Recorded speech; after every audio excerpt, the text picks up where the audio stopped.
அதுக்கு தனியாக coaching centre போகணும். அது வந்து மெடிக்கலில் ஃபஸ்ட் இயர் படிக்கிறவங்களுக்கு உண்டானதுலேருந்து ஒரு சில கேள்விகள் 10 மார்க்குக்கு 20 மார்க்கு கண்டிப்பாக அதில் வரும். நம்ம ஆளுங்க நிறையா அதில் தான் அடிபட்டு போவாங்க. இதனால நமக்கு என்ட்ரன்ஸ் எக்ஸாம் எழுதி பாஸ் ஆகிறது சாத்தியமே கிடையாது. நம்ம சிம்பிளாக அழகாக நம்ம பிள்ளைங்க டாக்டருக்கு படிச்சுக்கிட்டு இருந்ததை இவ்வளவு காம்ப்ளிகேட்டடாக ஆக்கிட்டானுங்க. சரி, ஓகே, நீங்கள் காம்ப்ளிகேட்டடாக ஆக்குனீங்க, கஷ்டமாக்குனீங்க, ஓகே. அதுலேயும் நியாயம் இருந்துச்சா? அதுலேயும் 1% கூட நான் ஆகலை. இந்த 10 வருஷத்தில் 10 தடவை 182 தடவை அந்த பேப்பர் வந்து லீக் ஆகிருக்குன்னு ராகுல் காந்தி சொல்கிறாப்புல. அது எந்த தகவல் அடிப்படையில் சொல்கிறாங்கன்னு தெரியல. ஆனால் வருஷம் இதே பிரச்சனை தான். நீட் பேப்பர் லீக்கு, ஆள் மாறாட்டம், ஃபோர்ஜரி. ஒரு எக்ஸாம் வந்து உருப்படியாக உங்களால் நடத்த முடிஞ்சுச்சா? நீங்கள் யாரையோ பழி வாங்குறதா நினச்சிக்கிட்டு, அதாவது உண்மையிலேயே திருடனை விட்டுட்டு அப்பாவி மக்கள் இருக்காங்க பார்த்தீங்களா, அவனுங்களை பழி வாங்குறீங்க. ஒன்று இந்த பிரைவேட் காலேஜஸ் வந்து ஃபீஸ் கூட வாங்கலாம் அப்படின்னா நீ அவனுக்கு தான் சட்டம் போட்டுக்கணும்.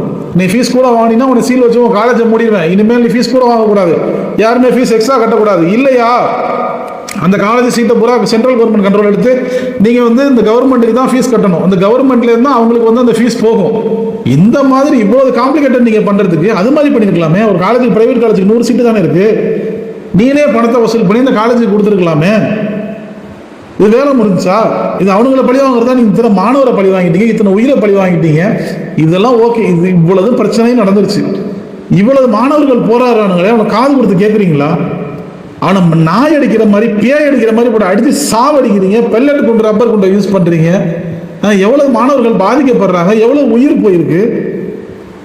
யாருக்கு அந்த சட்டம்? மக்களுக்கு தானே சட்டம். ஒரே ஒரு மந்திரி பதவி விலகுனா என்ன அப்படின்னு நான் சொல்லி கேட்டிருந்தேன்.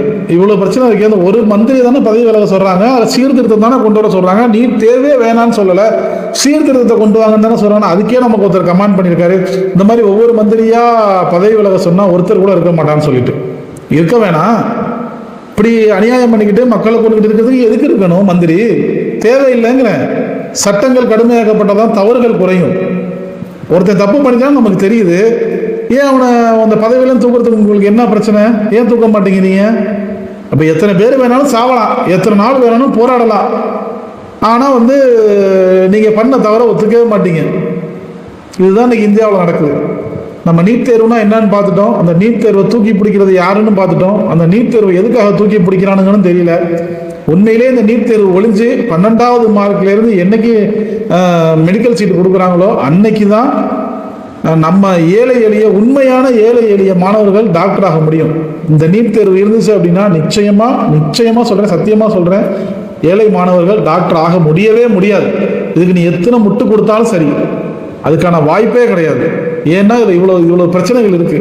நம்ம படிக்க